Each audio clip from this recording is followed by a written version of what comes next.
సూపర్వైజేషన్ కార్యక్రమానికి ఇచ్చేసిన గౌరీలేనైన లక్ష్మారెడ్డి సార్కి, ఈరోజు రిటైర్ కాబోతున్న పచ్చూరు సార్కి, అమిత పచ్చూరు మేడం గారికి, వివిధ గుర్తింపు సంస్థ నాయకులకు మరియు మా సిఎంపిఎఫ్ స్టాఫ్కి అందరికీ నమస్కారాలు. యాక్చువల్లీ నేను బేసికల్ సైంటిస్ట్ ఫీల్డ్ నుంచి బెంగళూరు నుంచి వచ్చాను. సార్ రాకముందు సార్ గురించి చాలా తెలుసు. సార్ మా మా డిపార్ట్మెంట్లో ఉన్నారు.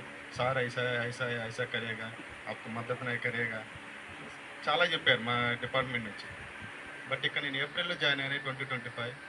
ఇక్కడైతే ఎప్పుడైతే వచ్చి జాయిన్ అయ్యానో అప్పటి నుంచి సార్ అంటే ఫస్ట్లో చూశాను, చాలామంది అరిచారు, ఏ వర్క్ వస్తుంది, ఏ క్యా హై ఓ క్యా హై, ఎస్మి ఏ నయ్యే ఓ నయ్యే అది అన్నారు.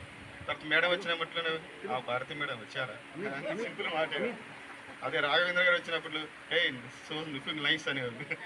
అంటే సార్లు నాకు ఒక అపరిచిత లెక్క కనిపించారు 3 సార్లు ఒకేసారి అనేసరికి.